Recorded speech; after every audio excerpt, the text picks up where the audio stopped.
Baling rent natin sir is Toyota Vios 2023, kulay blue. Yung fuel niya sir is nasa half bar. Sasakyan natin sir, explain ko lang po yung restriction natin. Bawal po siyang gamitin as for hire po or yung ginagamit na pang grab, carpool. Bawal din po siya yung materials na over capacity or overloading. Bawal din po siyang pang tow, bawal din po siya pang karera. Kung hindi man po pang karera, yung parang laging nagka-counterflow para makasingit, overtaking, ganun po. Bawal din siya gamitin sa illegal. So kayo lang po yung allowed na pwede mag-drive. Yun, i-check natin yung mga damages sir, para kung sakaling may mga additional damages, kung sakali, para safe tayo both parties. Pagka solid sir, kailangan malinis din po, or else charge po tayo ng car wash fee. Tapos regarding po sa susi natin sir, ito po. Paano malinis sir? Yun sa loob sir? Opo, malinis sa loob, tsaka labas sir. Sige sir. Lost damage key sir. So once na nasira, na damage, biglang nasagasaan ng hindi aksidente yung susi, yung charge natin sa susi sir is 15,000. So pakiingatan po, or depende po kung magkano yung presyo sa kasa.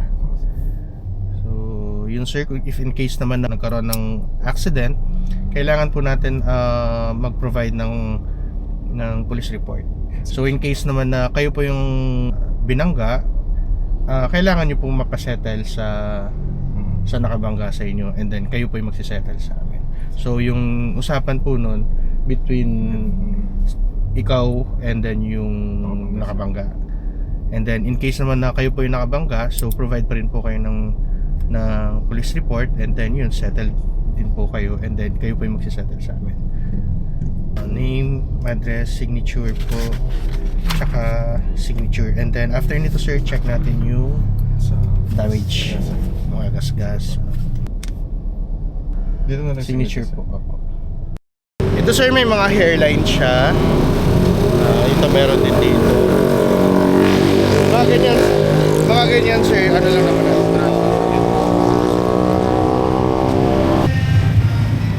mga ganyan sir, sinisingil na namin 3.5 kasi pagka sa pintura 3.5 talaga, katulad din dito 3.5. Kahit nagaano siya kaliit sir, yung singil kasi ng mga nagre-repair is 3.5 talaga. May trusted mechanic naman kayo or repair shop.